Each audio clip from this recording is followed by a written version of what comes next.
Okay, I'm back. It's me again. Right? And it's ATS week, and we're still having fun. Let's keep going with this controlling your harvest, controlling your blessings. I want to now tell you that you have the power of choice. You have the power of choice. You. And in the power of your choice, you get to decide what you plant into the ground. So let's talk about that. And let's see if we can get pretty deep into both of these. Power of choice. And then you get to decide what you put into the ground. Power of choice. You get to decide what you put into the ground. Here we go. Every single moment of your life is a choice. Obviously, you've heard this before. I can't tell you anything new that you haven't already had. You have this. This is yours, your moment, your thinking, your doing. But your choices often reflect your self-esteem. It is often that your choices will reflect how you feel about yourself and how you feel in certain situations around others. It is your choices that will guide you, move you, and take you to different places, different heights. Your choices that will dictate your life. Nah, I get it. Most of you are stressing right now. You're stressing over these big choices. You're saying, I have this really big decision. I have this really hard thing to do. This test is going to get me if I don't get it. I hope I pass this test. If I just graduate, and none of that matters. It doesn't. It absolutely does not. I'll prove it to you. The big decisions in your life affect your life very little.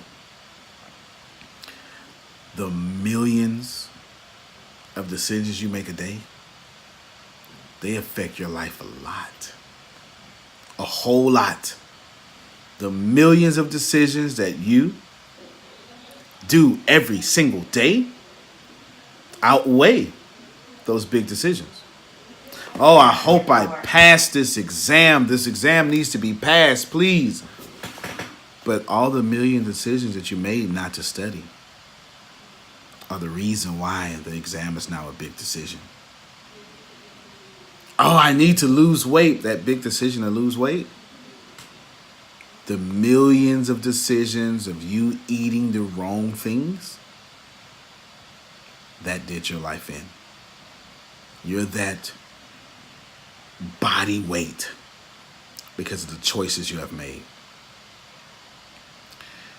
Your body is a physical manifestation of the choices and thoughts you make in your mind. This is all about choices, and you controlling your blessings. You're the God of choice. You are the source creator of the choices you were about to make. There's no one that can make a choice greater than the choice you're about to make right now. You are Source Unlimited. You're the great being of choice. Yes, there's some creative source out there. There's great, but you are that creative source, being the creative guide in your life.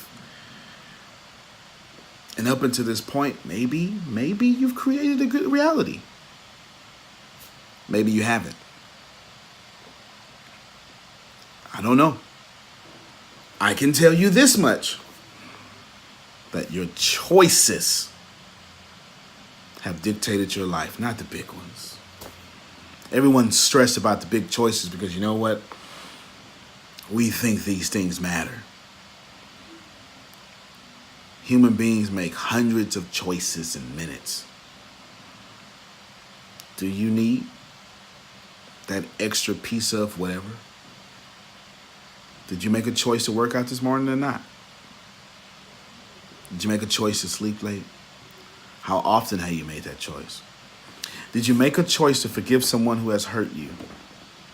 How often do you make that choice? How often do you not make that choice? How many of you right now holding silent conversations in your head? The people don't even know you have a problem with them, but you have made up a whole narrative inside your head about how guilty they are. And you've had a conversation with them, and now your body is going through all the emotions of how angry you are with them, and you have not included these people in the choices you have made in your mind by having this silent conversation. They are not privy to be a part of the choices in your life. You have total control of. And when you make these choices, ladies and gentlemen, every time you make this choice equals seed. And seeds go into the ground. Choice here comes out of choice here, or comes out of choice here, or choice in walking. Choice becomes a seed. And once you plant a seed, it will harvest.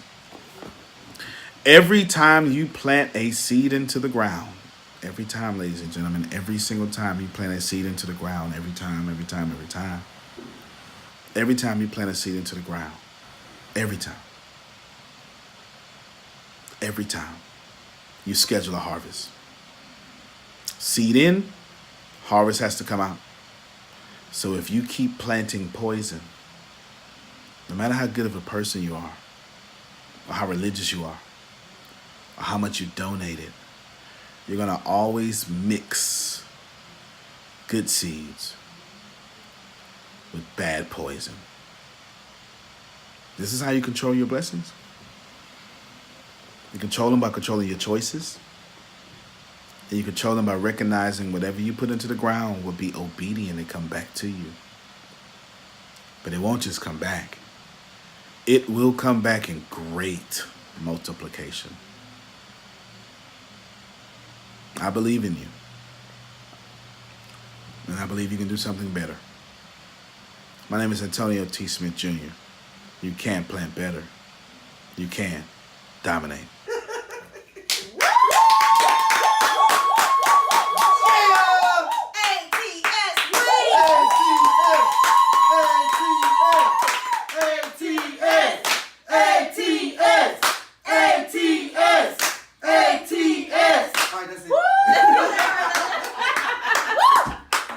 Hi, it's Shannon again, and I'm here today to talk to you about getting your buttons pushed. I know somebody just cringed when they heard that topic, but if you will be honest with yourself, you would have to admit that you do now, or you have in the past, had buttons that people could push that would send you over the deep end. It's something that we've all dealt with, and through coaching my clients, I've come up with a few universal buttons that everyone has, and I also wanted to offer a little help on how to deal with it, because what you have to realize is they're your buttons, not anybody else's. And so you have control over these buttons, because guess what? You put them there. So there are 3 understandings. First, you have to understand that everybody has limiting beliefs. Everybody has prejudices. Everybody makes generalizations about people. Everyone has an opinion. Everybody has that. And because everybody has that, we have some universal buttons. There are 4 that I have, universal buttons that with the average human being, if you do these things, you're going to push a button. Number 1, stop invalidating people. You were not put on this earth to give anybody validation. Who are you to validate anybody else? Or furthermore, who are you to invalidate anybody else? We need to stop being invalidation gods. You don't have that right. And when you do that, you are almost always going to push a button. Number 2, your 2 cents. Nobody wants it. Nobody who asks you for your 2 cents about what you think about a person if it's negative.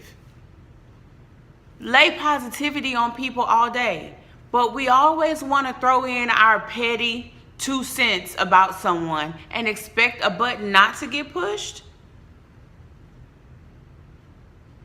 So you stay away. Keep your 2 cents to yourself. Go put it in your investment account. Go save it. It's better off in an account with you than in somebody else's thought, than in somebody else's garden. That's a button that you can push. It's universal. I consider myself to have a high level of awareness. You catch me on the wrong day with your wrong 2 cents, and I'm going to tell you where you can put it in the most respectful way. The third one, ignoring. Don't ignore people. It's rude, number one, and it's going to push a button. Even people who say wrong things. I can walk in the store and I can roll over a woman's heel with my basket. If any of you have children and have ever let your child push a basket behind you, you know the gut-wrenching pain you feel when a shopping cart hits the back of your leg. If I did that to someone and they turned around and they cursed me out, first of all, I'm going to apologize. Second of all, do you know how much of an insult it would be if I just continue to push my basket and ignore them? Okay, you might say that's pretty easy. Okay, you were at fault, Shannon. You ran into her foot. If I did absolutely nothing, if I was just walking across the street and someone said something to me that I didn't like, if they stuck around for a response, I'd give them one. And it would be a positive one. I'm sorry that you're hurting. I'm going to pray for you. You know what? It's cool. Just so I don't ignore them. Don't ignore people, especially people. Now, those are kind of overgeneralizations because that stuff rarely happens. But in your relationships, I'm about to hit you. You're arguing, you're fussing, you're fighting, or you're just butting heads, and to stick it to him or to stick it to her, you block their number. You stop reading their text. They can't contact you. They can't email you. They can't hit you through any kind of outlet. You block them completely. That's a button pusher. Don't do that. Don't ignore people. Ignoring people solves absolutely nothing and creates more of a problem than you had before you had the problem that you started with. Finally, interrupting. That is a bona fide button pusher. Don't interrupt people. Some of you right now want to interrupt me and interject with your 2 cents. We just talked about your 2 cents. I told you what you could do with it. But don't interrupt people. Let people get out their full thought. Let them get out their full phrase. Let them get out every single word they have to say. Pause and then offer a response. It takes practice. It takes practice, especially when you're in a heated conversation. But don't interrupt people. So those are 4 universal button pushers. Stop invalidating people. Keep your negative 2 cents to yourself. Stop ignoring people, and stop interrupting people. That's for everybody. Now, those of you that have an extra 5,000 buttons other than those 4, I'm going to give you about 10 things that you can do to help with those buttons. Like I said before, the first thing that you have to realize is they are your buttons. The push belongs to the person, but the button belongs to you. And they are not always connected. If you can control your button, you don't have to worry about the push. If you can control your buttons, you don't have to worry about the push. And with my clients, we don't focus on controlling the buttons. We focus on removing them. There is no button. There is no button. That's a way that we self-sabotage ourselves. I do it because he pushed my buttons. What button? So, number 1, connect the dots. Identify the hurt. Identify the irrational feelings that you have. Identify your thoughts around the button. Identify it.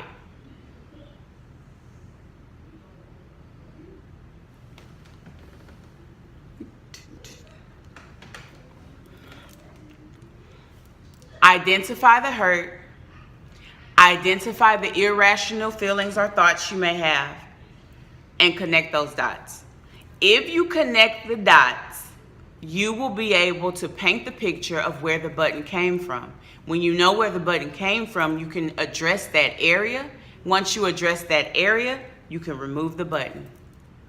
Connect the dots. Number 2, detach from your ego. That's hard, but you have to. Detach from your ego.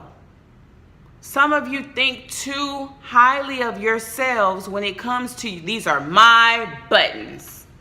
They can stay there because they're mine. They can stay there because nobody needs to push them. I need them there to protect who I feel like I am. Who are you without the buttons? Detach from your ego. Number 3, be responsible for your reaction. The pusher is not responsible for how you react to your button being pushed. You are responsible for that reaction. You don't get to blame your reaction on them. You have to be responsible for your own reaction. And I know this is a little tough. Number 4, breathe. Right after the button is pushed, take a deep breath. That gives your brain a burst of oxygen. That gives you time to de-escalate. That gives you time to come down. That gives you time to think about your reaction. Breathe. I encourage, take about 3 good deep breaths. You're already not as angry as you were when it first happened. Number 5, realize you can't change the person that's pushing your buttons. You have absolutely no power to change the person that's pushing your buttons. But what you can do is number 6, you can put on their shoes. See things from their perspective. What possibly could be going on with them that would make them want to push your button? Stand in their shoes. You cannot change them, but you can stand in their shoes and you can view things from their perspective. Then think positive. Think positive thoughts. When you are constantly in a vibration of thinking positive, when somebody comes with negativity and pushes a button, it has to be a lot of it repetitive in order to counteract all of the positivity that you've poured into yourself. Think positive. Number 8, when you do well, when you remove a button or when a button doesn't get pushed, celebrate. When we celebrate our victories, we can remove the button. You can remove the button. The reason why the button stays there is because even when you do well, you don't celebrate.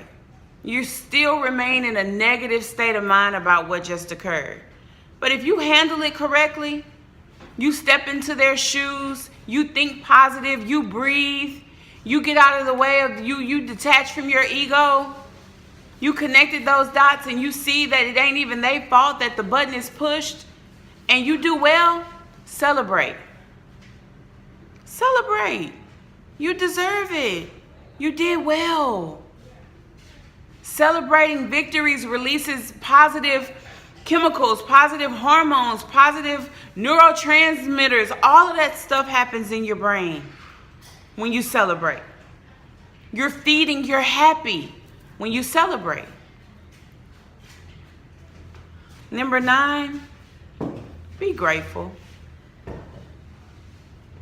Be grateful. Be grateful that you possess enough gumption to want to attack these buttons.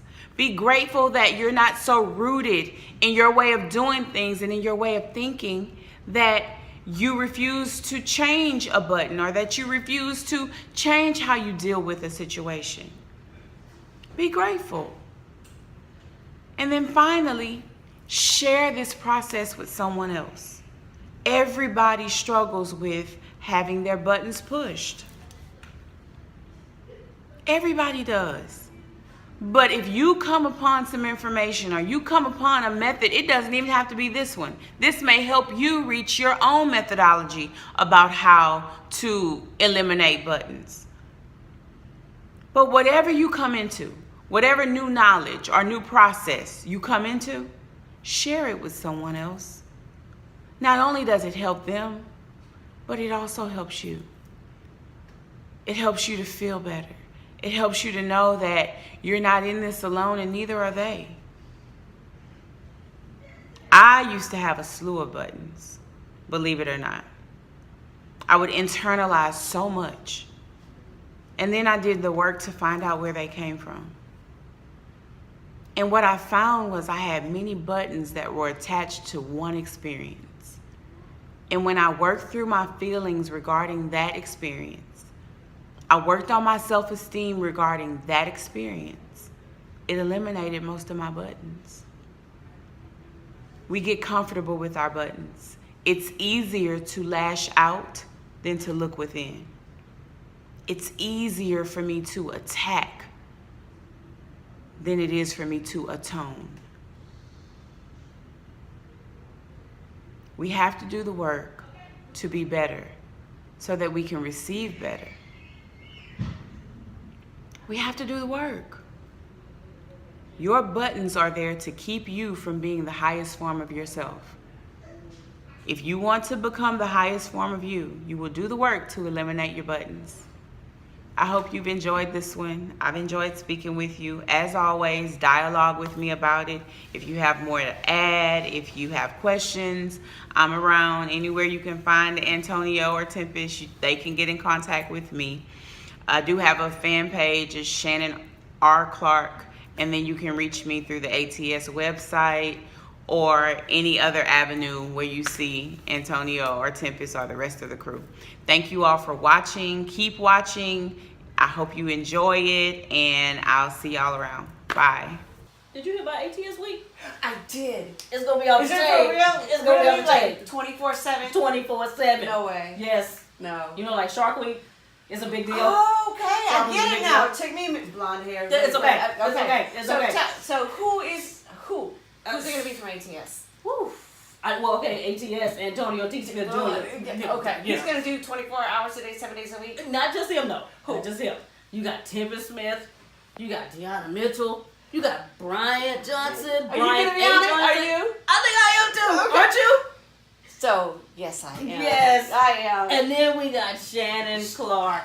Yes. Shannon Clark. Shannon Clark. Shannon Okay. Clark. Okay. Damn. All these people. Did you are say too. Deanna? I said Deanna. Okay, But you we're said saying Deanna. Deanna. Yes. Rainbows. Rainbows. You're gonna shoot Caravan. rainbows through Yes. your screen, Yes. everybody. That's it. Yes. Okay. So I'm excited. Yes. 24 hours a day, 7 days. 24. That's it. You know July what? 16th I bet to the you 23rd. we were. Hello, my name is Deanna Mitchell. Thank you for joining me today. I want to speak with everyone today about stopping in your storm. I've probably mentioned this before, but I felt the need to mention it again. Don't stop in your storm. What do I mean by don't stop in your storm? Let me tell you a story. There was a young lady who used to drive around a lot. She drove around a whole lot, all over the place. And in the middle of a storm, she got into a car accident.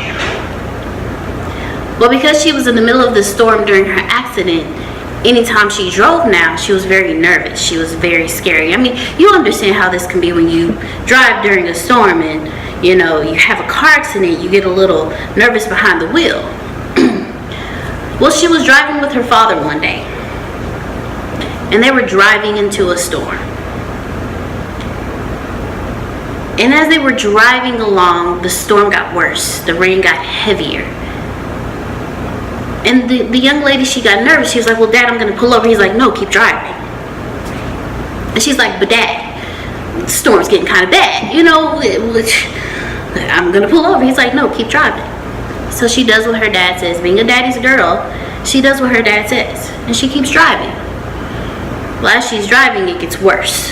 The sky starts getting darker and the rain starts getting heavier, and even the cars in front of her are starting to shift over and park. And she's like, Dad, I'm really gonna pull over now. The storm's getting really bad. He's like, no, keep driving. And she's really starting to get frustrated. She's like, no, Dad, you don't understand. The storm is getting really bad. You see that the cars parked on the side of, like, we're passing up cars on the side of the road. He's like, just do what I say and keep driving. So she keeps driving and she keeps driving.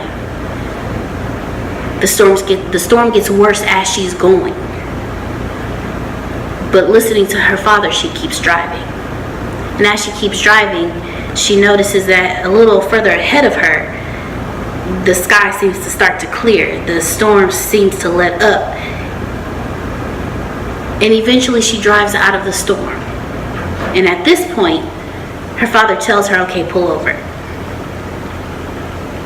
So after pulling over, she looked over at her dad and she was like, Daddy, I was nervous. You knew I had the car accident.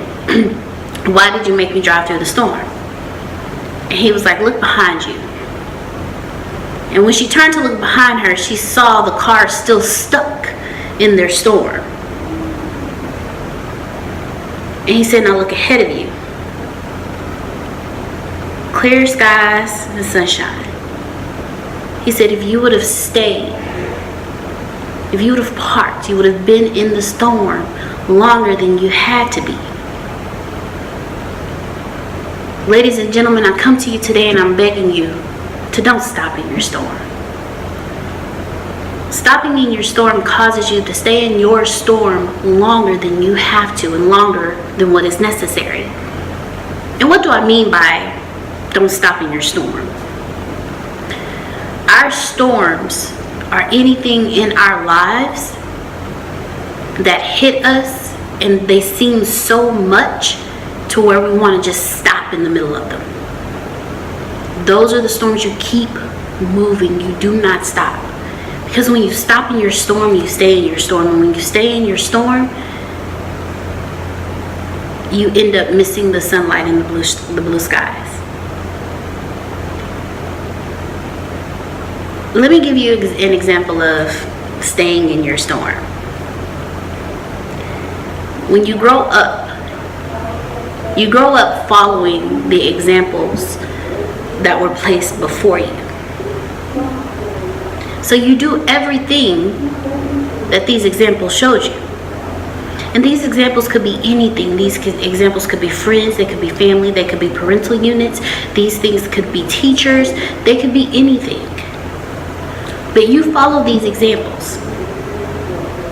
You do exactly what these examples say, but you're doing things that cause you to hit bumps in the road. You're doing things that aren't quite as pleasing to you. So you shift. And you start doing things that you're passionate about and that you love. And in the process of doing this, you realize that you keep hitting wall after wall after wall after wall. Those walls are your storms. Antonio tells us that when you move, you know you're moving because the opposite happens to you when you're moving. So when you're moving forward towards what you need, you're going to get the opposite of that. When you're moving towards what you want, you're going to get the opposite of that. That opposite, that's your storm. Fear is your storm. Worry is your storm. Stress is your storm. Don't stop in your storm. You keep moving.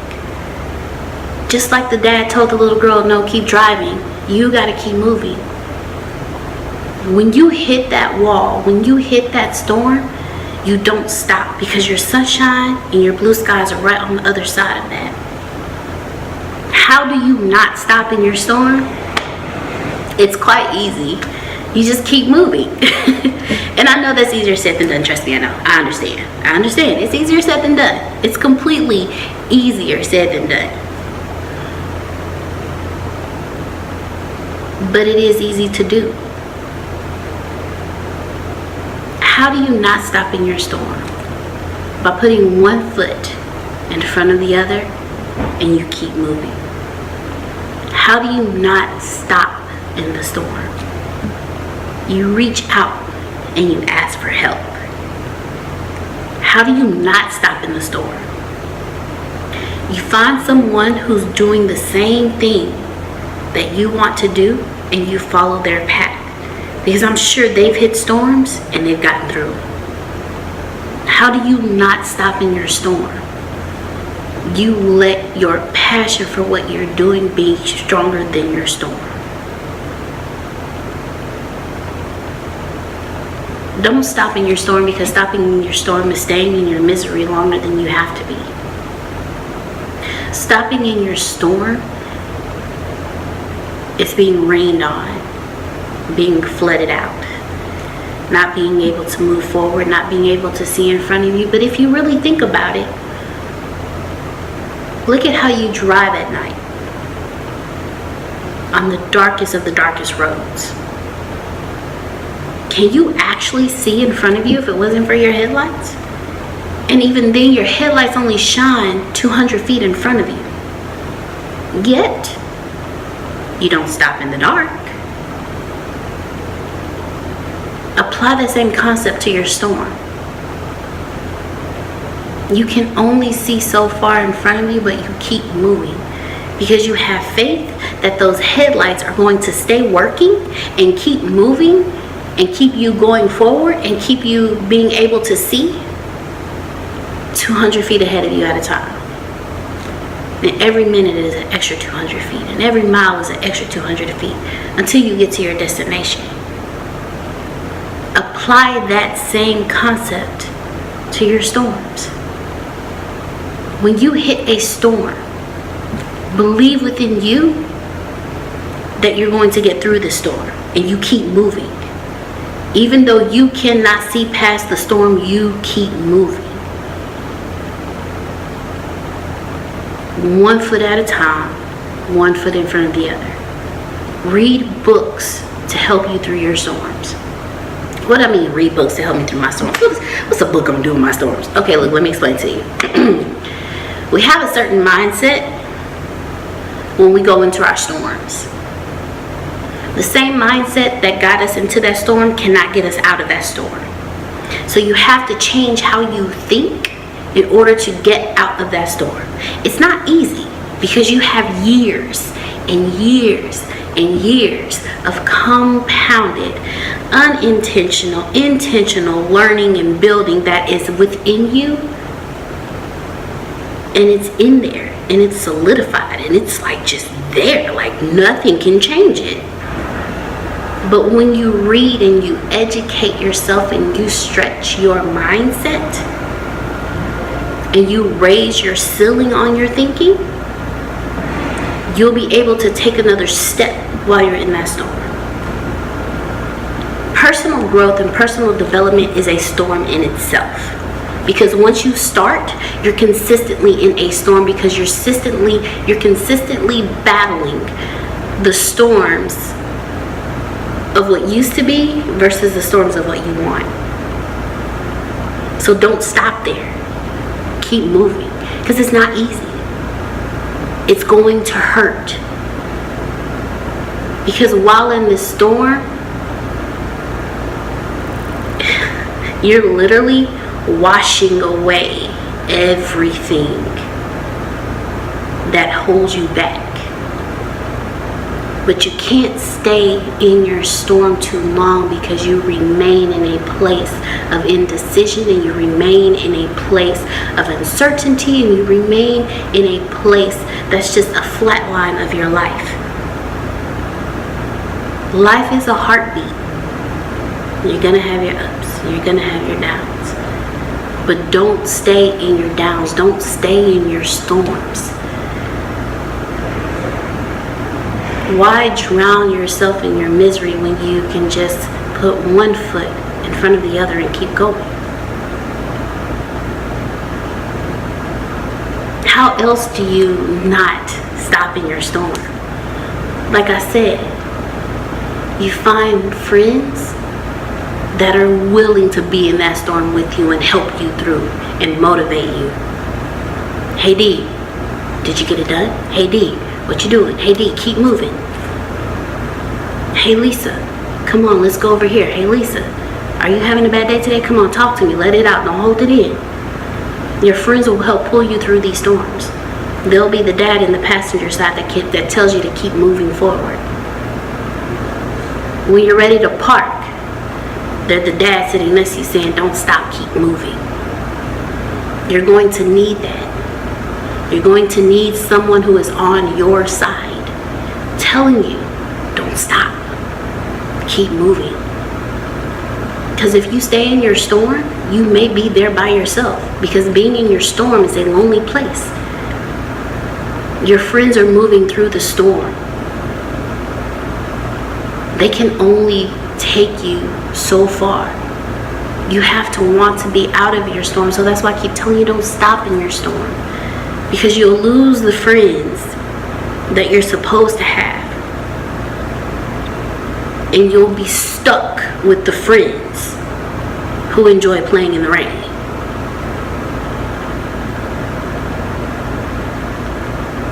Keep moving. Don't stop in your storm. How else do you not stop in your storm? You find someone who's been through your storm. You find someone who's been through your storm and did not stop and made it through. You find someone who's been through your storm, maybe stopped a couple of times so they can tell you, no, you don't want to stop, because if you stop, this is what will happen because you'll be in there too long. Yeah. Find someone who's been there, done that, got out of their storm, and is parked on the side looking at the ones behind them like, man, I wish they would just keep moving. Find someone who's going to guide you through the storm. Because while you may not be able to see in front of you, they already know what's ahead. So they can tell you, no, keep going. When you want to say, no, I just want to pull over and park there, you're going to say, no, just keep going. I know what's there, keep going. You don't want to stay here. I'm going to give you a prime example. I was driving around with Antonio because we had an event that we needed to go to. And he said the most profound thing to me, and it stuck with me. I had turned the wrong way. And I was going to keep going to see if it looped around. And he stopped me. He said, no, why are you still going in the wrong direction? I was like, well, I was just going to turn around and go. He said, no. He said, let me explain to you why. He said, it takes you longer to get back on your path when you go in the wrong direction. Once you realize that you're on the wrong path, stop, turn around, go back, and get back on your path quicker. It's the same as don't stop in your storm. If you stop in your storm, you stay in your misery longer. Whereas once you realize you're in a storm, and you're like, oh no, that's a storm over there, let me go this way, you're still moving forward. Find someone who has done what you are doing and got through it so they can help you through your storm. Ladies and gentlemen, why am I speaking to you today about not stopping in your storm? Because I've stopped in my storm before. I've stopped in my storm on several occasions. So I'm not telling you something that I have not been through myself. I've stopped in my storm and I've spent months and years getting flooded out, trying to save everything from the rain, and I just stopped and I sat in my storm and I watched it get worse and worse and worse. I'm telling you this story because I understand how it is to sit in your storm. I understand how it is to not keep moving through your storm. But I'm also talking to you because I also understand how it is to not stop in my storm. To keep moving through my storm. And to sit on the other side of that storm. I've been in my car and I've turned and I've looked back and I've seen those that are still parked in the storm that I just drove through. So I just want to let you know, guys, don't stop in your storm. Keep moving. If you have to slow down so you can see better because the rain is hitting so hard, okay, slow down just a little, not a lot. Antonio always tells us sometimes you have to slow down to speed up. So slow down just a little so you can see, but don't stop. My name is Deanna Marie Mitchell, and I come to you humbly today asking you, don't stop in your storm.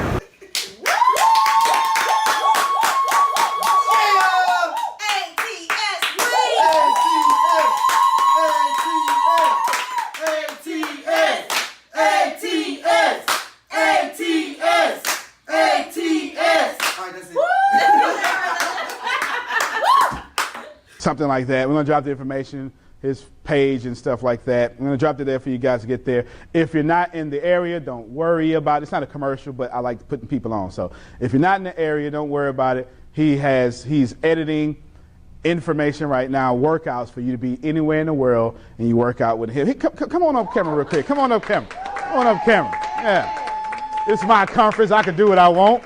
Yeah. Go on, let them see how sexy you are. Go on, talk to them for a little bit. I'm Harold Jackson. I'm a family bodies in Lamar. Yeah. Something that everybody can do. A lot of people tell me you can't exercise because they're out of the state or they're out of the country. We're working on having the workouts come to you. Wow. I don't want anybody to have an excuse for not exercising. We want something that everyone can do, make it simple, make it easy, make it fun. Awesome. That's it. No, keep talking. No, you keep talking. I just realized that the mic's here now. So I've been doing for over 35 years. I love teaching fitness. I love seeing people healthy. I always believe your health is your wealth. I always ask you, what can you do without your body? Without your body, you can't do anything. Everywhere you go, you need your body. Your mind is still a part of your body. So that's what we teach. You know, we work on mind, body, and spirit. The entire thing. Just from the inside out. Most things that happen internally manifest externally. I see a lot of my clients who suffer from different diseases because of what we're eating. Eating is destroying us, you know. And most people know what to do, but the discipline to do it. So when I tell them you know better, do better. Knowledge is potential power. It only becomes. You can have all the information in the world, but if you don't activate or utilize it, then it's no good. So it's all about you. You deserve the best. Love you guys. All right. He will be sponsoring all of our events. So one more time. Well, him and his wife. Excuse me. Him and his wife. Hand me my drink, if you don't mind. This is my meal for the entire day. Right here. Yes. Strawberry banana. Y'all don't mind. I'm gonna eat on camera. It's very unprofessional. But you like me, it's okay. All right, there we go. So free tip. You want a free tip? Free tip. It's a free tip. Very important. Free tip. Just a free tip. Because I totally just nailed that first hour. Yeah. I really did. But don't freaking be perfect. People don't like perfection. Everybody here business owners, they don't like perfection. So I had to drink on camera as to bring myself back down so I could be heard again. Remember that. I promise you that is the truth. I promise you that is the truth. People can't stand perfection. They don't like it. That's fair. Yeah. Who likes perfect people? What you hiding? All right, you understand what I'm saying. Girl, he too nice. All right, so we're going to do part 2 of the laws of money. Part 3 and 4 will be the laws of creating wealth. Kind of hand in hand, but they're two different things. It's one thing to have money, it's another thing to have wealth. And I'm going to give you more tips inside the laws so you can help. I want you to literally go home and be awesome and be happy and actually have a whole lot of information. Make sense? All right, so I want to talk to you first about Parkinson's law. Parkinson's law. Parkinson's law, just the way you think it's spelled. Parkinson. Yeah. Parkinson's law. Okay. Parkinson's law. So I'm gonna do this one differently. I had an intro the first time. Now I'm gonna give you the law and then give you the intro on purpose. Parkinson's law states that as you go up in income, your expenses go up with you. Right? As you go up in income, your expenses go up with you. We have to stop doing that. Can I get some claps for yeah? We got to stop doing that. This is too much. This is too much. We have to stop doing that. We have to stop doing that. Remember when you? Now this is my intro now. Remember when you were 16 years old and you were having your money and you had a whole lot, didn't you? It wasn't just because money was different then, and you could, well, like 16. When I was 16, you couldn't take $1 and get high in the candy store. But when I was 8 and 7, you can totally take $1 and get 15 Sour Powers, 10 Lemon Heads, 13 Jolly Ranchers. You understand? And 4 Crybabies. 4 Crybabies, and what's them chips that? No, the pork rinds, and some pork rinds for grandmother. You understand? That's real talk. I literally described, what my girl. Go and give me some pork rinds and keep the change. And I knew it was going down when she told me that. Keep the change meant I was going to get high off candy today. We were right to the corner store. But I want to tell you something, though. The reason I brought that up to you is because in the second part of this law of money, I want to show you what happens. Let me paint the picture for you. Back in those days, I visited my grandmother. And it was right around the time when the Michael Jackson biopic came on. Y'all remember that? When he dominated TV for like 3. Do you even remember TV in one room? Is that okay? The TV on top of the TV with the foil, with the plies, click. All right, okay. I'm talking about those days in the hanger. And the hanger that you had to sit this way, but if you move, somehow your body was conducting the reception. You were, okay, all right. So in those days, does that make sense? In those days, Michael Jackson had the movie come on when they showed about him burning his hair, and him falling in love with the rat and stuff. Okay, Jackson Moonwalker, I love that movie. But when it came on cable TV, around those times when Whoopi Goldberg was Sister Mary Frances. Okay, you understand. All right. Around those times, was that her name, Mary Frances? Yeah. Okay. Yeah. Sister Mary Clarence. There it is, Mary Clarence. Sister Mary Clarence. Right around those times when Sister Mary Clarence was on TV. You understand. Okay, all right. Right around those times, I begin to realize something that I shouldn't have realized. I begin to realize that I would take my grandmother's money and spend it to someone who didn't look like my grandmother. And I was real young, but I've always been practical. I've always been able to process information. There's nothing wrong with that, but I would always hear my grandmother say, "Your reward is in heaven." And I thought about that for a second. It would take years, late 20s, for me to process this entire conversation and realize my grandmother was wrong. No disrespect, my grandmother's passed now. She actually did adopt me when I was 14. But I realized she had a flawed way of thinking. And I saw as I got older and started learning more about history, because in our public school systems, you don't learn world history. You learn American history don't make it another seminar. Okay. You learn an abbreviated version of American history. I could do that one without. Okay, I can do that one. Okay, you get that one.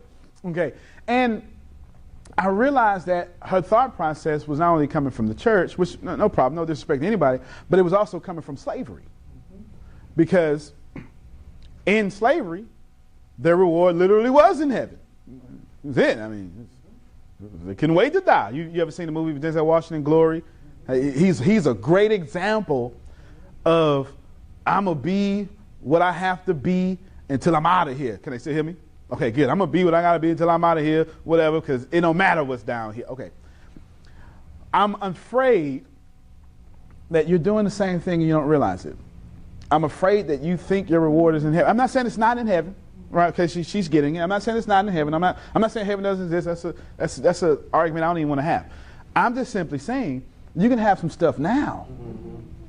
Because processing information, I realized the person I was giving my grandmother's money to, his heaven was taking my grandmother's money. Does that make sense? So, I mean, we a block away, the ideology was, no, heaven, you can't get it now. But a block away, he was absorbing heaven. And so I want to teach you how to get out of that. I want to teach you with this next part how to get out of thinking you can't have stuff right now. This is uber important for us to get this. That you can have things now, not later, now. That all of you should be making at least $1,000 a day. Now. Come on now. Yes. Now, and I'm going to give that to you, and I'm going to pull out my phone in a little bit, and I'm going to tell you how you're going to do it, and I'm going to have you write it. In fact, let's not wait. Let me do that for you now. Let me give this to you, and I was actually with you when I discovered this, and I made some changes to it. Does anybody want to make $3 million? Would you like that plan? I'm going to give you my plan. This is what I want to do. I want to make this personal. I want to give you my plan for how I'm going to make $3 million in the next 363 days because I've got some days off now. Make sense? Okay, here we go. I'll give it to you right now. So I'm pulling out my phone. And I shall give unto thee my plan. In fact, hold on. I'm going to do this this got my information on it. I don't want to. I was going to copy and paste it. If I copy and paste this, I don't want to give you my blueprint. I want to give you the blueprint for the plan. I don't want to tell you how I'm going to do it with the specific products I got listed. You understand? I'm trying to work this out. So let me just give it to you. You just write this down. That's what we're going to do. I feel better that way. Okay? Sell $200 to 15,000 people. I can copy and paste because what I have is not. So is it the Plant Better University and all that stuff? It's not that? All right, copy and paste that so the people online can have it. And I'll read it and you all can write it down, but we'll get it to your various inboxes. If you have everybody's inboxes here, you can send it to them as well. You should be friends with everybody here. So sell $200 product to 15,000 people. Has everybody ever thought about that? Does that sound hard? That's the 1 million. Okay, I got 3. I want 3 million. 1 million. I just thought 1 million was too little for me. It only becomes hard when you don't really know the product that you're selling. I'm going to address that. Okay, did you hear what it only gets hard when you don't know the product that we're going, and I'm going to address that. That is why I'm doing this here, and that's why I wanted a financial seminar that actually worked. Does that make sense? I'm going to address that question because that is actually not the problem. But everybody, who else had that issue? As soon as I said that, who said, well, what product I got for $200? Everybody, 100% of you. I'm going to fix that for you, okay? Second one is $500 to 6,000 people.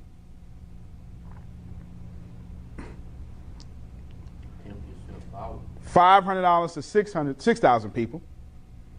$1,000 to 3,000 people. $2,000 to 1,500 people. $4,000 to 750 people. I'll repeat it. 200 to 15,000, 500 to 6,000, 1,000 to 3,000, 2,000 to 1,500, 4,000 to 750. Everybody got that? Mm-hmm. That's just one-time transactions. I'll break this down after we talk about it. Okay? After I list it off for you. Or you can take a different route. Now that first route is, I got this built. What's the not cohesively? is this test comprehensively? I had to go back to my college days. Is this exam comprehensive? That means from start to beginning, all of it. Okay, so my 4 parts is completely comprehensive. So that first part is selling what you know. Remember I told you, I gave you 3 different ways to make money? Right. And that's level 1, level 2, level 3. What was level 1? Trade time for money. All right, what was level 2? Invest money. Level 3. Okay, memorize that, because if you don't know, well, I'm gonna bring that up too. Remind me to bring up pictures in the mind. Remind that pictures in the mind. Pictures in the mind. Okay, remind me to do that. Now, that's selling what you know. This is just collecting money. Okay, this is just collecting money. Here we go. 5,000 people pay $51 a month for 12 months. 5,000 people paying you $51. A little easier to do that one, right? Yeah. $51 a month. 5,000 people paying you $51 a month. Okay, 2,810 people paying you $89 a month. This is my numbers, my math. On purpose I'm tailored to my business, but I'm giving away what I am currently doing. I give away more free product than anybody I know, that's for sure. 2,500 people paying you $99 a month. Now, nobody in here thought that was too hard. Not 51, 89, 99. Okay, I could do that. Now you're going to do something else on the other end. How I reach 5,000 people. We're going to talk about that too. Okay?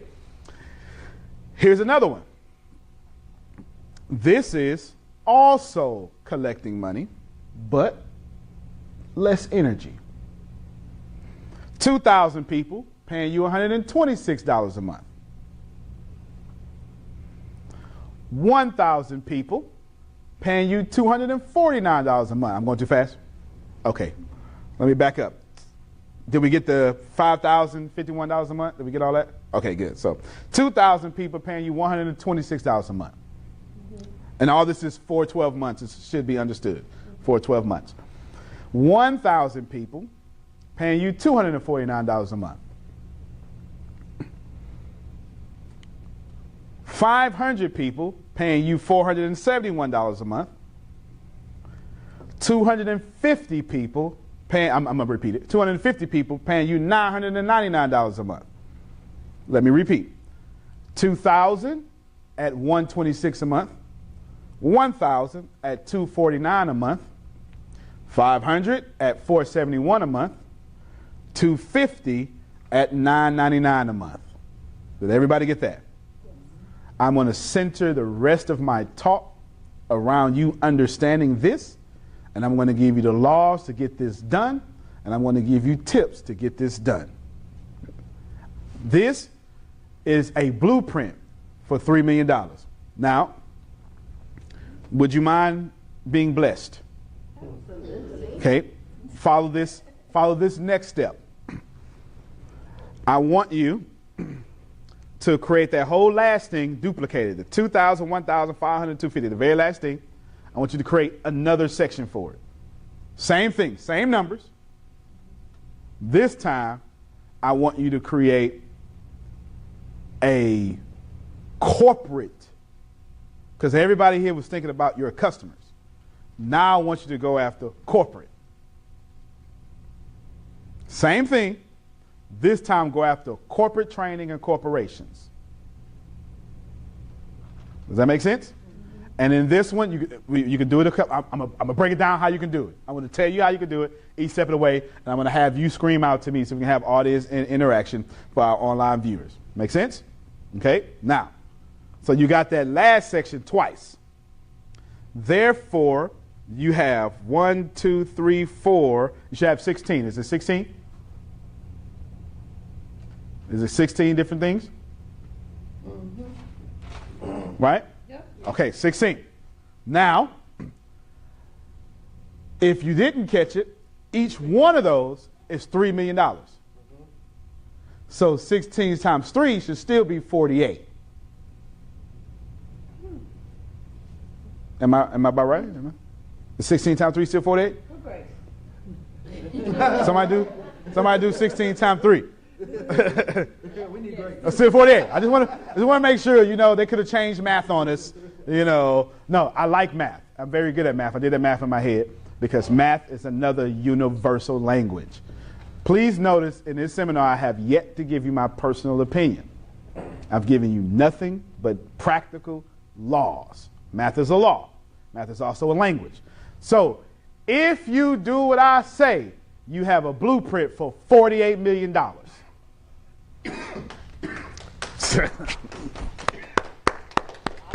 Right? Have you ever had a blueprint for $48 million like that? Okay, this is my gift showing up. I am one of those extremely practical people. If you know anything about the Myers-Briggs personality test, look this up for me. I'm the architect. I think it's INJT or something. I'm the architect. It's like INJT. Someone get it for me. I'm the architect. It says I'm 8%, 0.08. So I'm not even 1% of the population. So you see my gift showing up, and I'm going to give this gift to you. What is it? Is it INTJ? What is it? Is it IN? Okay, so Myers-Briggs tests me as INTJ. I'm the architect. I see the entire world as a chessboard. So when I wanted $3 million, I saw the entire $3 million as a chessboard. Does that make sense? And I'm getting ready to talk about a chessboard in a little bit. In about 40 minutes, we'll be talking about a chessboard and golf. And somehow I'm going to make it entertaining. Does that make sense? All right. You got a blueprint for $48 million now. That's worth the price of admission alone. I've never gone to a seminar and got a blueprint like that. Never. All I get is some emotional stirring. And listen, to meet this guy, come back here and sell and such, and you get this package for $1,500. Who knows what I'm talking about? All right. Okay. Giving it to you. I'm giving it to you. This is my personal plan. This is my personal plan in which I've done myself. You can have it online. You can have it here. This is my absolute personal plan. Now, when I was coming up with it, I did this 48 million part by accident. I was just coming up with different ways to get the 3 million. And then it dawned on me halfway through, wait a minute, I'm going to do all these. And I kept going until I couldn't think of nothing else. I stopped at 16 different ways. I didn't have 17 in me. At this point in my awareness, all I had was $48 million in my mind. I don't have 49 million, but I got 48. I'm going after all of them. I promise you that. Now, let's talk about how to get there. Remember, the first law I brought up to you was the Parkinson's law. Parkinson's law says that your income goes up, your expenses go up. Before we talk about what I just did, let's talk about law. What I did, was it 5 the first time? This is part 2. What did I get you out in the first one? 6? So I can do it myself. See, I actually have, this is my entire seminar. All 4 of these papers in really bitty little letters. I took the liberty to memorize it for you. Okay? So I can do this, be interactive, entertaining, and actually know what I'm talking about. Fair enough? Okay.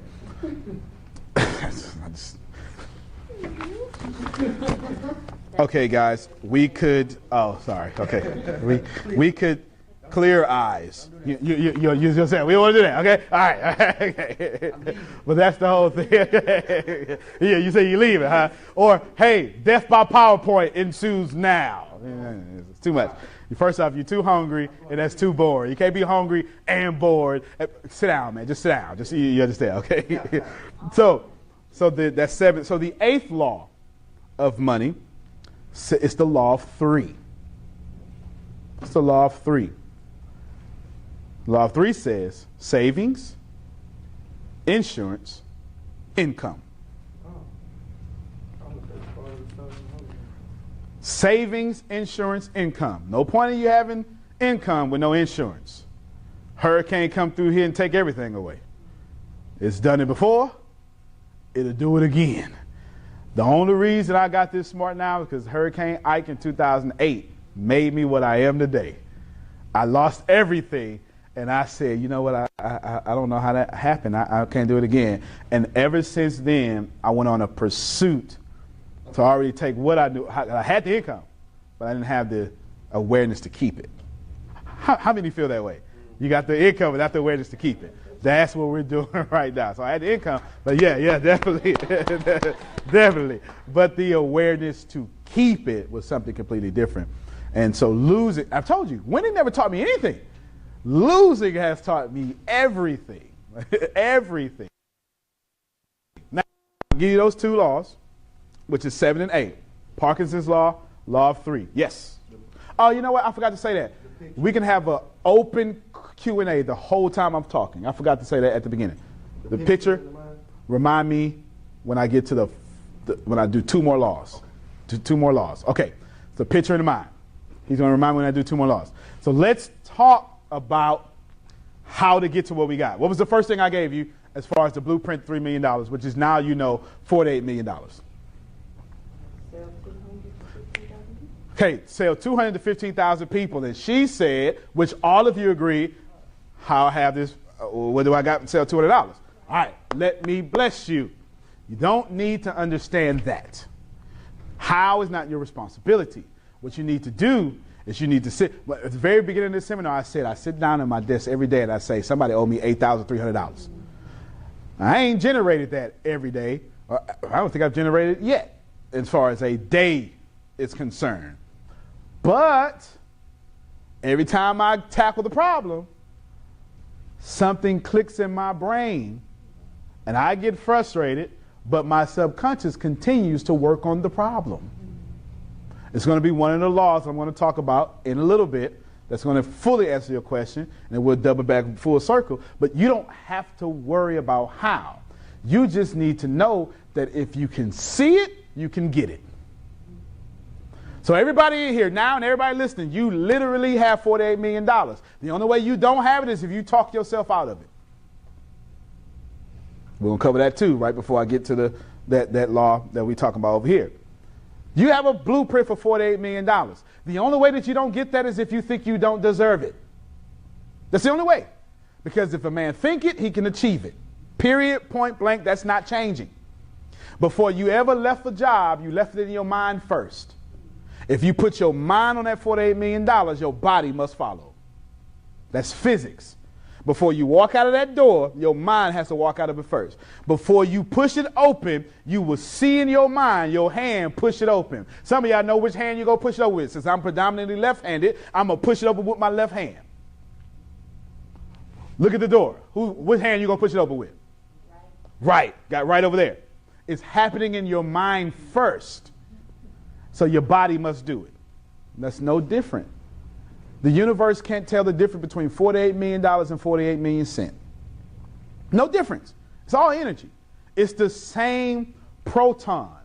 Everything in this world is a proton. It's just one proton, and it exists in a continuous waveform. It's called superposition. Write that down. Go look it up. Superposition. Superposition. Everything in this reality exists in a wave form. Superposition of uncertainty until you observe what you want. The wave doesn't collapse into a particle until you observe. That means you are always consciously creating your reality. Whether you like it or not, that is quantum physics. You don't get to disagree with it. Or metaphysics, the same. It just depends on how you want to look at it, because I'm actually doing both at the same time. You don't get to disagree with this. Everything exists in a wave. When we walk out of here, according to physics, every table and chair in this room exists all over the place at the same time. When we come in, since we remembered it here, it will collapse here. Every dollar amount right now is yours. You deserve it. You can have it. It is yours. But you only collapse on what you think you deserve. It is an infinite wave particle. I'll prove it to you right now. Right now, America is $19 trillion in debt. According to the way we do money, you can't have debt without a dollar. So if it's $19 trillion in debt, there's also $19 trillion in circulation. and you can't get $20? It's $19 trillion in the country you live in, and you stressing over $20. You deserve what you have, and that's your problem. Does that make sense? I'm not trying to be rude, but I'm going to give it to you the way it is. You deserve your problem, not by your worth, by what you think your worth is. I can't put your worth on you. Only you can collapse on the value of worth that you have. Nobody else. Your spouse can't give you your worth. I almost went too far. I'm struggling not to make this a whole nother keynote, because we talk about money, and I got a bunch of my folk up in here that I want to say some stuff the way I really want to say it, but because we have different problems. We have cultured problems where people have put a standard on us, and we've bought into that standard. And I'm trying to make sure I keep that for a different keynote. We talk about money right now. Okay. You are collapsing the particle, the wave particle. It's in the wavy. I'm serious. This is superposition. Look it up. We know this. This is why they have the question: if a tree falls in the forest, does it actually fall? Because if you're not there, it doesn't exist. Because until your mind creates that forest and the reality and the tree and the grass and the bugs, that forest, that tree, that grass, that bugs, they do not exist. Period. I'll prove it to you with pure science. And I do it with my leadership team all the time. I'll do it with you now. Your mother bought a car. You never saw the car before until she drove it into your consciousness. When she drove that car into your consciousness, you start seeing that car everywhere. Anybody ever did that before? You never see the car, but now you see that car. Woo, is that my mom? That's not her. That's not her. Because she got that. Her license plate started off at 645. That's not that. How many of you identify cars that way with the first three? You understand. Okay, but you never saw the car. But here's the deal. It's not that the moment she bought the car, that the car started existing. That's not the way it works. It always existed. But since it was not in your awareness, since you didn't have a form for it, you couldn't see it with your eyes. So your brain filtered out all the unnecessary information to you. It did. There's a spot in the back of our brain right here under that filters out information. I'll prove it to you in another way. What does this room smell like? Now that I brought it to your consciousness, you can now smell the room again. Do you see it? It filtered. He said success. The room smells like success. Your brain has filtered out the smell of this room because your brain said we don't need that to pay attention. Let's only pay attention to what we need to pay attention to. Your brain is processing somewhere like 2 million subconscious, 2 billion bytes per second, while your consciousness is processing something like 200,000 bytes per second. It can't hold everything. So your subconscious filters out and says, listen, just pay attention to this. So everything is in a waveform until you observe it. I apologize, but most of you observe poverty. That's it. That's it. You observe poverty. So you get poverty because you keep observing it. And when you observe poverty, you feel a certain way. And when you feel a certain way, you think about what you just felt about. And when you think about it, you create it again. And you keep yourself in this never-ending loop of what you don't want, because the truth is, it's all you think you need. It's all you think you can get. And every man, every woman on planet Earth has exactly what they know they want, whether they want to admit that or not. That's the truth. I'll put $48 million in front of you. You're going to hear that through the level of your auto-suggestion and your conscious. And I put it in your conscious, and now it's going to filter to your subconscious. And your subconscious says, nah, we're not going to do that. And it's not going to let you do it. Period. I'm still going to give you the blueprint, but it's not going to let you do it. So create a $200 product as fast as possible. It's going to take me too long. It ain't never too long if you get it. Does that make sense? It took me 3 years, and you're going to celebrate.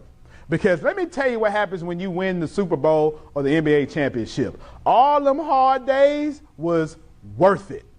When you lose, it ain't worth it. Winning makes everything worth it. Does that make sense?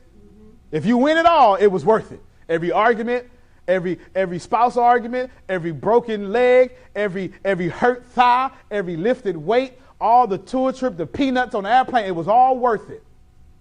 Lose, shoot, and some other words you got that you ain't learned in Sunday school. You understand what I'm saying? Because winning makes it all worth it.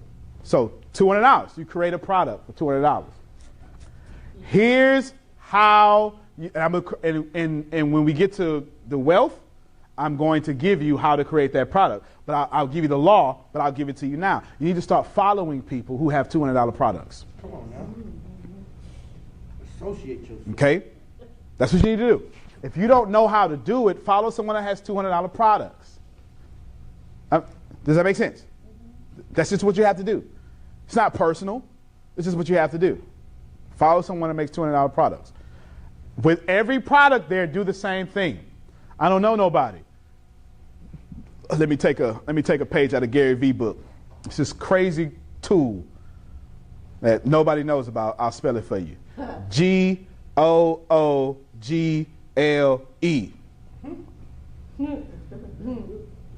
Google.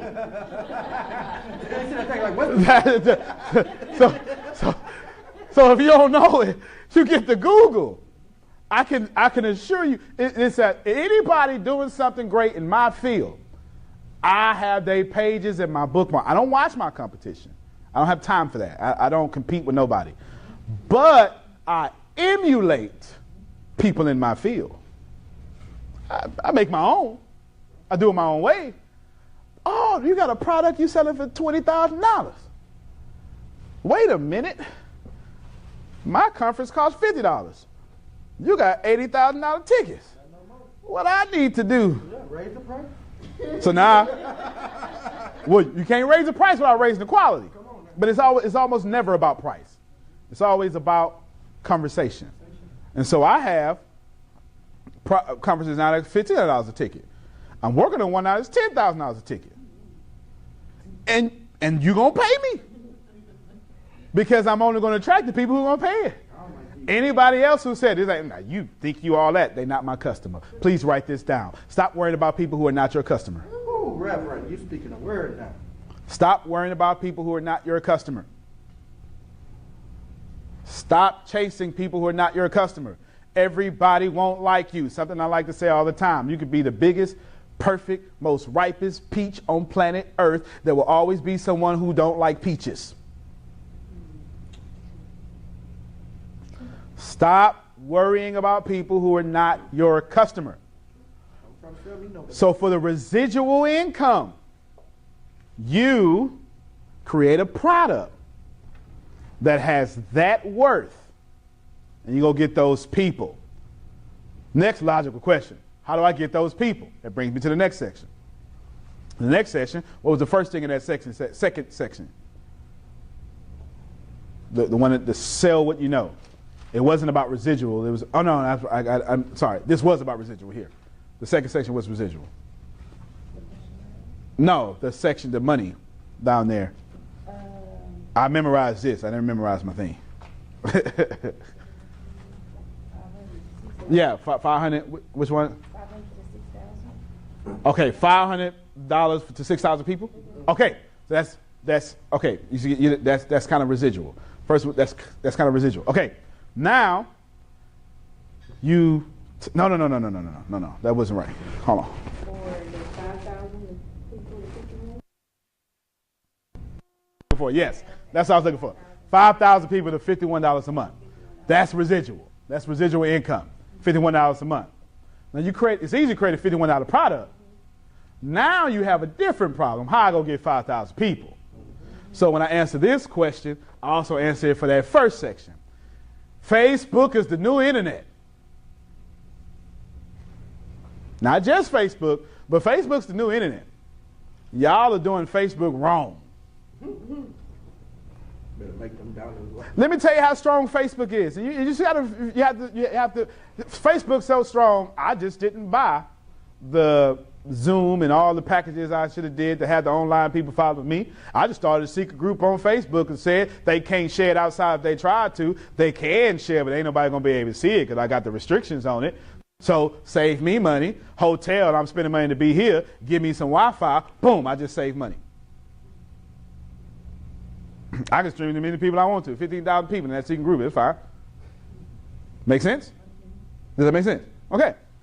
Now, watch this here. Facebook is so much of the new internet that you no longer go to your trusted news sources to get news. You don't do that no more. You trust your timeline. I prove to you.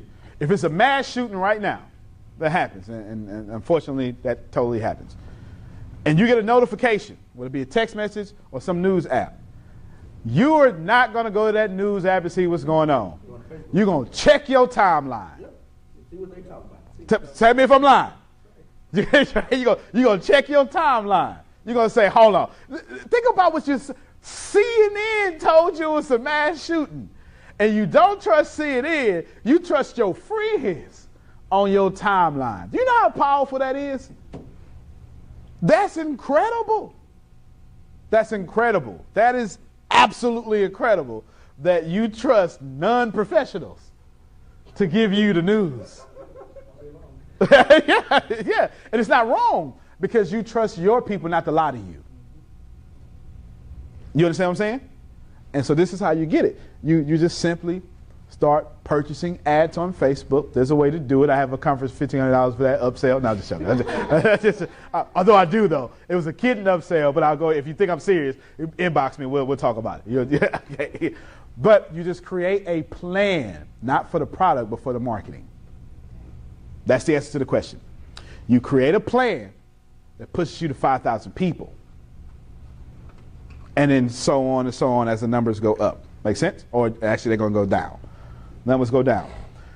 Focus on the reach, or focus on how you're going to serve 5,000 people. Would you like a way to serve 5,000 people? Okay, let's make up a product right now. To keep this, I'm going to have you make me up a $51 product. Who wants to volunteer? Okay, you volunteered. There you go. She volunteered. So, yes. There she is. Would you like to get on camera? If you get on camera, I'll let you advertise your business. Yes. Come on, get on camera. Come on, it is. There she is. Come on, there she is. Come on, get on camera. I'm going to stand next to you. You don't have to rush, but the microphone's right here. I'm going to stand next to you. You ain't got to be taller than me, though, man. You're making me look bad. All right, come on, let's talk. Can y'all see it? She on camera good? Well? Okay, good. I don't know. What you sell? You don't sell anything? She's so lying. Okay. Okay. All right, well, you stay here and I'm going to talk about you. You do that. Okay, you stay here and I'm going to talk about you. So this is what she does. Not only does she have her own clothing line, she has her own personal development company. Let's clap for that. Yes. Yes. So she's here learning and taking notes, surely, because that's what I would be doing if I was you. Mm-hmm. Okay, good. That's exactly what I would be doing. Exactly what I would be doing. And there's something else I'm missing. Company that personal. No, I think those are the only two things that you got, like this banking cash over cash. Oh, and she does hair too. She has a gift for her hands. Okay, there's a gift for her hands. She does hair. Yes, there's hair. So if your daughter need her hair done, just come on by here. $25 and up is the name of her shop. That's not the name of the shop. I'm just trying to set a price point for you. Know that don't come at her with $10. That's it. Does that make sense? All right. That's it? Okay. All right. Yes. Now, so give me, we want to do clothing or we want to do personal development? Personal development. All right. She has a conference. When is the conference? January 27th. All right. And it's at the Nestle Center in Texas City, Texas. Rashida has a conference with Tempest. Tempest is one. Yes. There's a conference. It's $12 a ticket. You can find her online or something. Queen Rashida. Is that the name? Rashida the Queen. Rashida the Queen. There it is. Rashida the Queen. Or inbox me. We'll give it to you. Now look. This is gonna be so. They're gonna have your business down there forever. There you go. See what I did? See. Look at that. We gotta stick together, don't we? All right. There we go. Now, personal development. Okay. Give me something. We got residual now. We got to think residual. Give me a class that you can have for $51.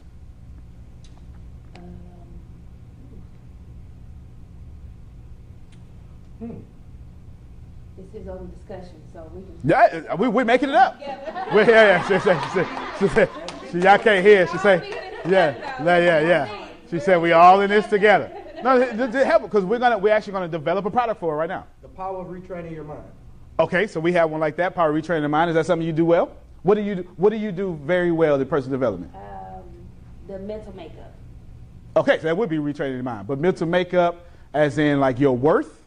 Yes. Okay, so you make up your worth. I like that. I like that because you can make up your worth. That is a law, not a financial law, but you can make up your worth. It is, I forget the name of the law right now, but you can make up your worth. I actually wrote about it in the book I got coming up, but you can make up your worth, you know. Hey, I am in the business of selfish, shameless plugs, okay? Actually restoring the mental makeup. Okay, restoring. So what are we restoring? And I got you next. What are we restoring? On the inside. On the inside. So you're rebuilding people from the inside up. So you're a construction worker, except for you don't build buildings, you build people. Women. Women. Okay, so you build. From young on up. But you're a construction. But you see what I just did there? See, if you're not unique, people won't remember you. Right. Hey, what do? I'm a construction worker. I build women. Ooh.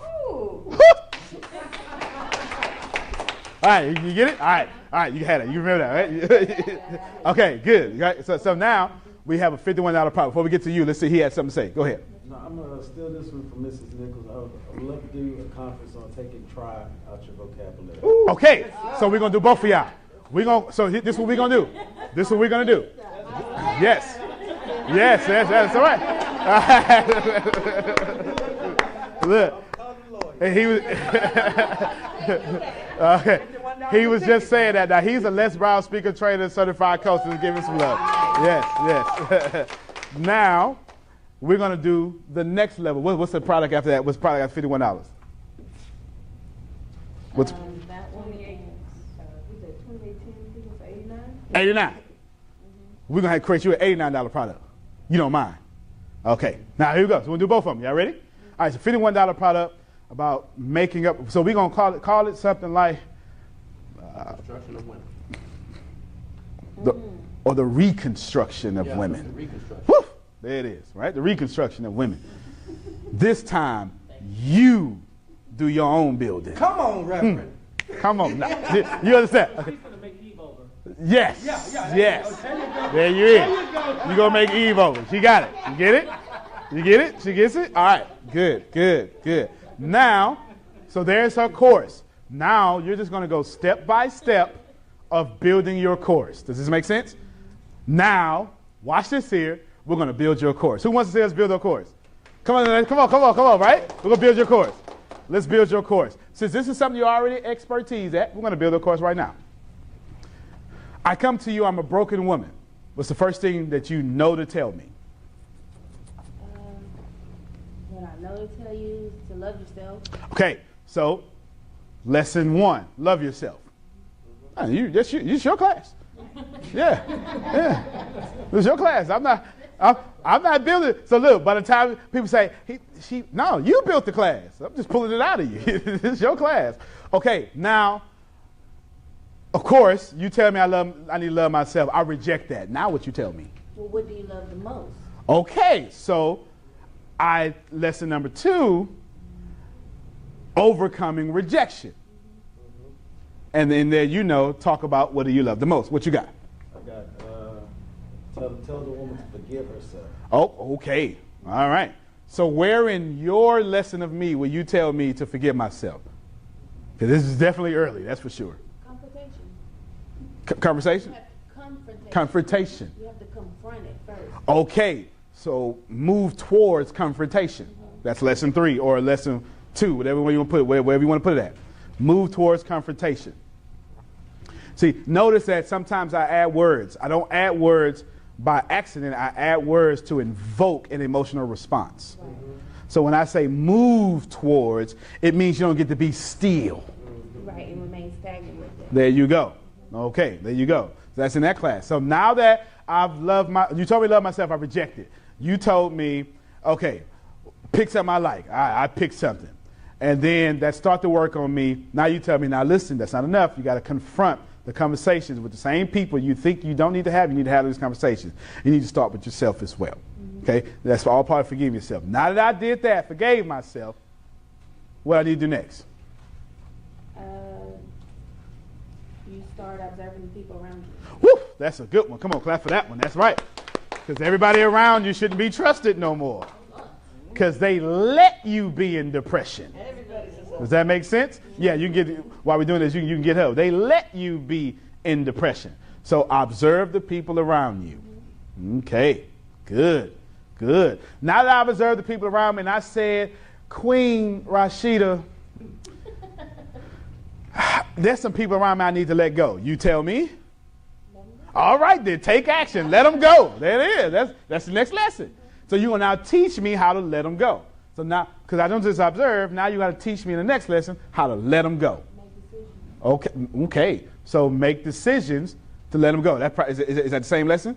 Yes. Okay, same lesson. Now I let them go, but there's this one. How many of you know we got that one? Come on now, be real. We got that one. You understand? All right, there's this one. His name, Family. That's his name. Family. I love him so much. That's a big category. Family loved me so much. He hit me, but I love him though. He has so much potential. I'm trying to be real now. I'm trying to be real, right? Now that I can't let this one thing go, what you tell me? Sacrifice. Okay. Sacrifice. Anything you've ever loved in your life, you've sacrificed. Hear me in this place. You don't love anything you haven't sacrificed it or for. That's right. If you love it, you'll sacrifice it. That's the truth. That is the truth. If you love what you do, you'll stay in that building, you'll stay in that place with no money, no anything, because you know if you just stay, it'll pick back up. Your business is your baby, and how dare you starve your baby? All right, so I sacrificed. Okay, I let them go. What you tell me next? Rebuild. Okay, rebuild. You can keep it just like that. Rebuild, okay? Okay, I'm rebuilding. It's a process. I'm rebuilding, and it's not happening fast enough. That's good. That came from the crowd. What you tell me now? I'm going to tell you to be patient.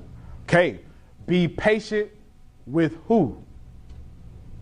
Well, for one, your harvest. Okay. So that sounds like two different lessons. All right.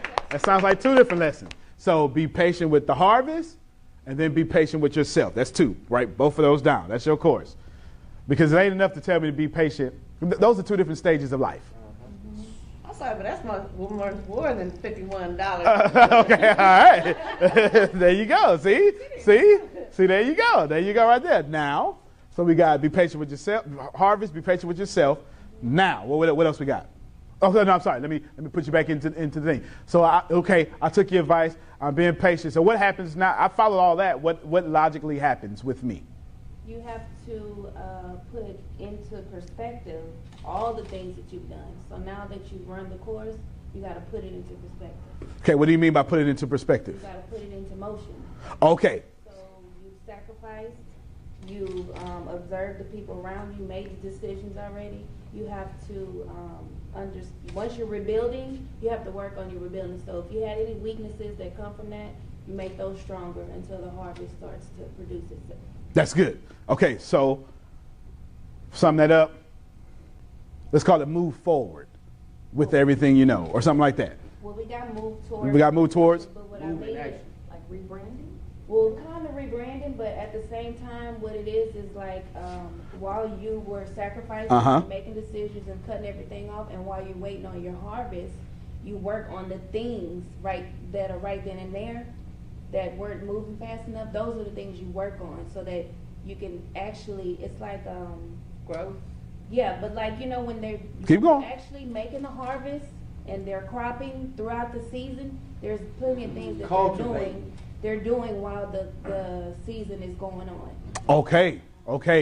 So you actually kind of don't remain stagnant. Don't remain stagnant. You got to still fertilize. You still have to still. Okay, tend the field. That's what you're talking about. All right. Okay, so write something similar to that down. Whatever's going to jog your memory there. You can till the field. Personal development. Work on you. Right. Okay, so you know what? I call that It's not just me. Work on you in the gaps. Here's what that means. This is for everybody now. You doing this, you planted this good seed as a harvest. But the gap is where the opposing forces begin to attack you. And that determines if you're patient enough. That determines all of the outcomes. Good. Okay. So work on you in the gap. It's probably what you're talking about there, something like that. Good. Let's clap for her real quick. We're not done yet. But you can tell she was born to do that because isn't she loud now? Yeah. All right.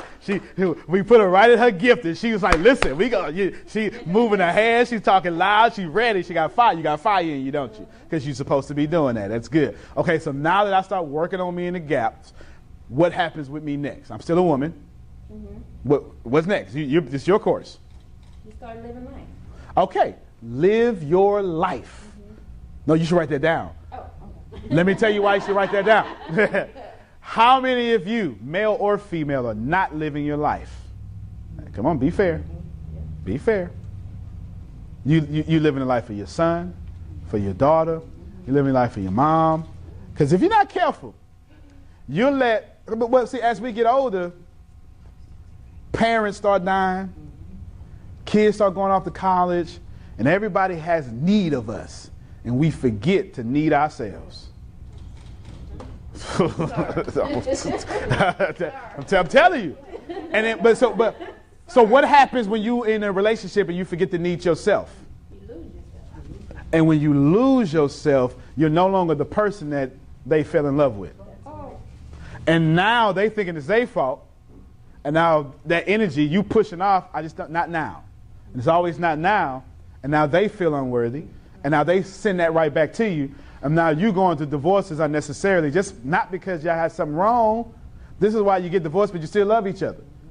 Because you still love each other, you just forgot to need yourself. That's right. Does that make sense? Okay, so good job there. Now, so I live in my life. That's almost the end. Is there anything after that? You have to love your life as well. You can live it, but you have to love it. Okay, love your life, celebrate your life. That's all the same thing, right? Clap for her. That's your last part. Write it down. So how many lessons do we have there now? 12. She has a 12-step program that sounds a lot more than $51 a month to me, doesn't it? We just built your product. Clap for her. Did that work? It worked. All right, now put the camera on him. Put the camera on him. Let's go. That's it. No, we build the courses. Yeah, nah, y'all been paid money. We not. Nah, you need a course. You need a course. Let's see if we can control this live feed. Push that live feed over there on him and let them see him too. Yeah, that's right. He'll do it. He's not gonna let you let this man be a man. He's not gonna let you do that. There he is. Well, no, just turn the whole tripod. Yeah, turn the whole tripod. There you go. Oh, you doing the whole camera? There you go. Turn the whole camera. Turn the whole camera. Zooming in on them. Zooming in so they can hear me, but they can see you now. Okay. Okay. You said what? Okay, I'm live. Okay, Zoom. He's right. Okay. So we good. We ready? All right. We're building your course.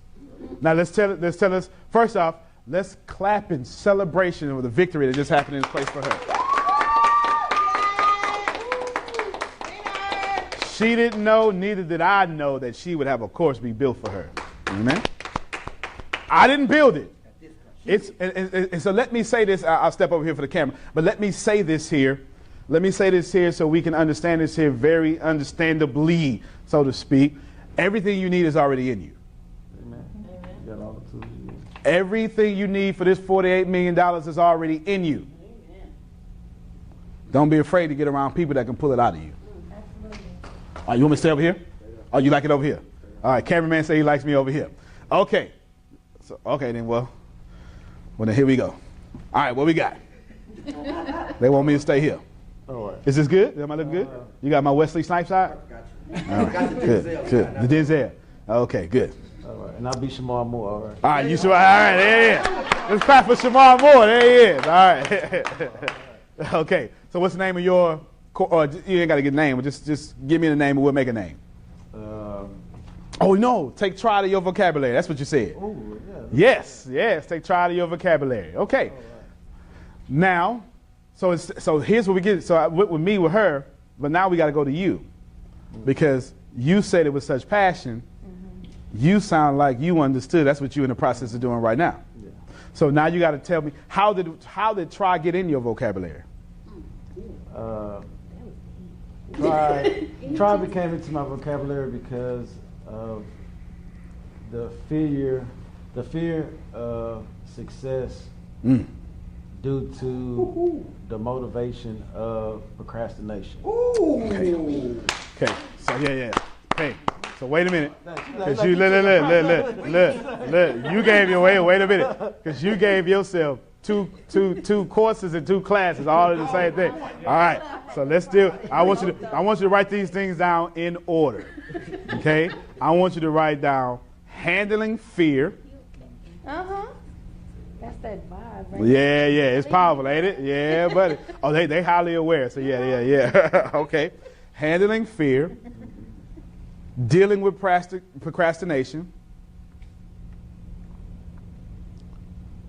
Finding motivation. I would say the power of procrastination. Finding motivation. Finding motivation. Now, and then you say power of procrastination. Now let's not say power. Destruction of procrastination. Yeah, I don't want to empower procrastination at all. I don't want to give procrastination no power.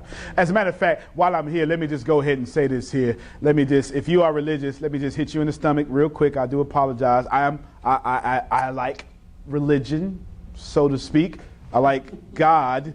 I like some churches. Okay, let me just tell you that right now. So I'm going to get in trouble for this. But stop giving the devil so much power. You talk about him too much.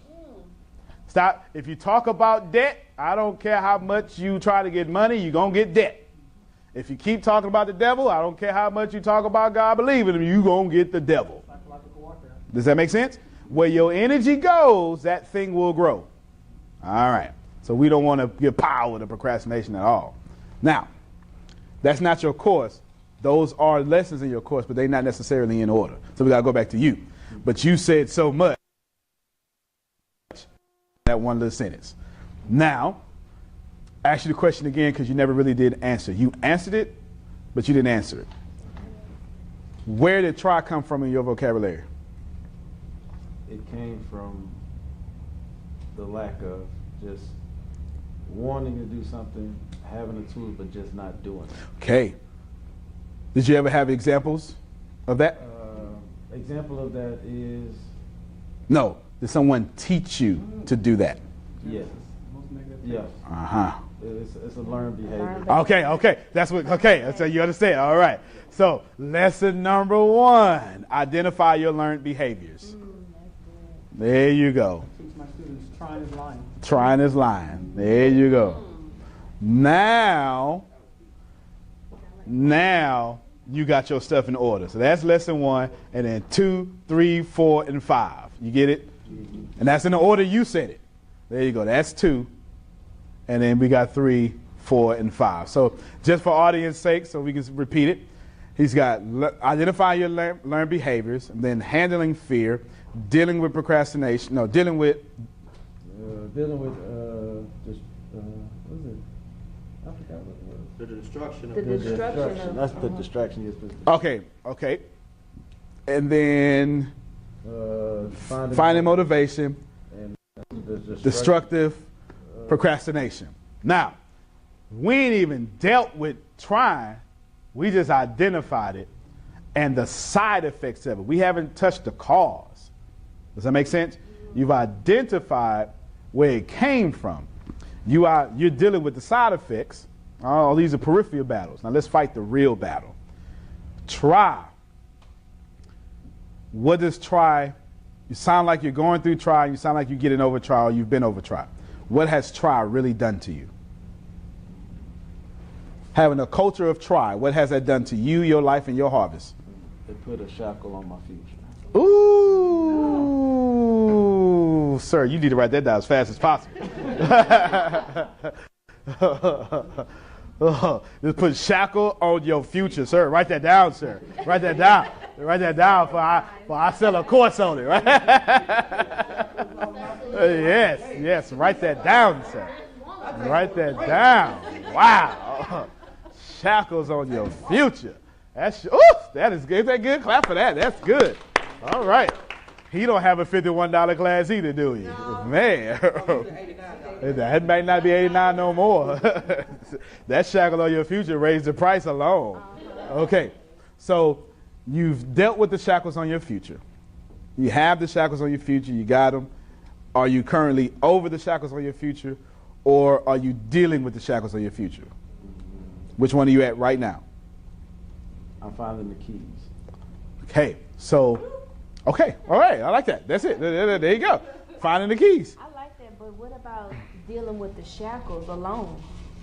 Because before you find the keys, you got to deal with the shackles. Yeah. So you got to, what are the shackles actually doing to you? Yeah. Besides putting it on your future, you got to look around. What do you want in your future, which is your shackles? You get what I'm saying? Okay. So you know what? I'm gonna tell you something that really motivated me to look at it, because the shackles that I hold, my children inherit. Right. So what? And so it made me look at shackles it could like. be Hold your on. Wait a children, minute. though. I need you to write that down. You're passing shackles to your children. Mm-hmm. You write that down, sir. That needs to be addressed. Mm-hmm. We're giving birth to losers. And it's not their fault. And 50% of a child's personality is formed in the womb. All right. Now, continue. You just said gold. We don't let you just go over gold. No, I was saying before you find the keys, you got to deal with the shackles, right? Yeah. So what are the shackles in your life? Shackles in my life, or I think like what we said, it's the people around you. It's the environment that you accumulate. It's the job that you require that you know you shouldn't be there. It's the things that you put your time in and your energy into every single day, but then when you look at the end of your day and before you go to sleep, then you realize how much time you wasted not going into. So what I need you to write down is leave what makes you try. Because Listen. it could be angles. I'm sorry. No, go ahead. It could be for other people that you might want to help. Their shackles could be fear, depression, overcoming certain obstacles in their life that they can't get to. So their shackles are actually stopping their future as well, or reaching the inside. You know, they don't even know what keys look like because they're shackled by so many things. So, for instance, you're saying the word try. God bless you. The word try for you, let's just say they haven't tried it enough. You get what I'm saying? Oh, yeah. That's fair. So we got leave what makes you try. And let me find, and I actually got some of what everything you've been talking about. But before I get there, you already try. Let me explain to you what try is on a neurological and cognitive behavioral level. If you keep telling your mind to try, you tell your mind, never let me succeed. Absolutely. And so you manifest trying. Let me tell you what that looks like in the real world. And y'all should be real tired of this. You get real close, and then you sabotage. Absolutely. Because you didn't ask your mind, let me be successful. You said, mind, make me try. Then you magnify what you manifest. There it is, right? Does that make sense? Now, she is saying something very powerful. What make you think you deserve those shackles? You should write that down. People need to address what made them think they deserve those shackles. And that lesson should be up here somewhere. Or you could probably keep it there. I wouldn't.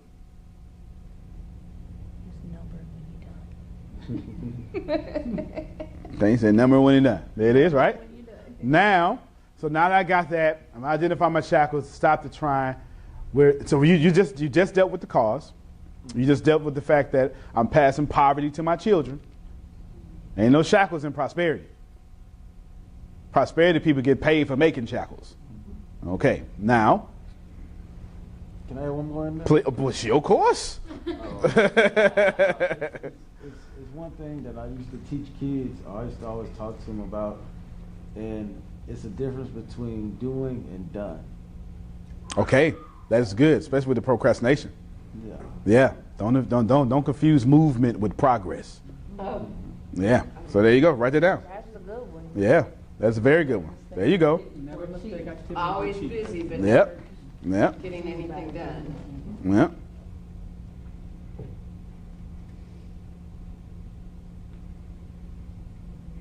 You come zoom in on this writing since we run the cameras. There you go. I'm gonna zoom in, make them zoom in right. Yeah, you can move. The live feed. This is cameras. Yeah, there it is. It's camera. Yeah, that's it. The live feed can see it. Yeah, the live feed can see it. Zoom in. I need these good shots. There he is. Need these good shots. Yes. There he is. There he is. There it is. That's it. That's it. Cameraman trying to tell you something. He's trying to tell me something. All right. There we go. All right. All right. So now we got that. Now give me, so you dealt with the cause. Now make me win. Make you win. Every day, set out the smallest goals for your success. Okay. There you go. It's your money. Write down your money. Set the smallest goals for your success. And then find the keys. And then find the keys. And then find the keys. That's good, bro. In fact, let me change that find the keys. Make your own keys. Absolutely. Ooh, what a Yeah. Everybody out here trying to chase the pot of gold. I'm trying to own the pot of gold factory. Willy Wonka. You know, chase the pot of gold. You getting it through me. You know what? I seen a commercial. I mean, it's a little trailer for a little kid, and what he said, it blew my mind. It's like all his brothers was out there catching the football and doing everything else, and he was sitting there reading a book. And it's like, oh man, you're not gonna be anything. He said, he looked at his brothers. He said, y'all worried about playing for the team. He said, I'm thinking about owning the team. There it is. There it is. There it is. That's good. That's good. He got his whole course together. Will y'all clap for him, please? Yes. Yes, yes, yes, yes, yes. Clap for him, please. He's got his whole course together. That is good. So we got two of them. How much is your course? It's residual. How much is your course? No. Put it in the center. Put it in the center. How much is your course? $129. $129. Come on. Come on. Clap for him. $129 course. Yes. Question. Every month? Residual is every month. Think of residual like royalties. Ooh, I like that. Yes. Oh. Think of residual as if it was royalties. That means you get paid every single month. Thank you, camera crew. Thank you, camera. Let's clap for our camera crew. I like that. I like that. Now, what you can do is, you can actually, that would be great if you can keep that super close. Yeah, keep that one. Okay, good. That's awesome. Good. So we're doing the camera crew. I can edit this stuff out. But keep that close. Them good shots, them is awesome. Good. Great. And we here? Yeah? No? I'm going to ignore you. All right, here we go. So, you see how you can make money this way. If you keep doing that over and over, you get to $48 million. Before you get to $48 million, how about getting to $129? Does that make sense? That makes sense. You now both have enough tools to walk out of here and start your own courses, your own class. Now, okay, you clap. No, I don't want to stop that. Now, would you like to know what I would do with that? Absolutely. Write this down and do what I would do. You can have it. I repurpose my material. So, how many lessons did you have? Can you count your lessons for me? I had 12. You had 12. Count your lessons. I got 2 pages. That's good. 2 pages. That's more money. 2 pages is more money.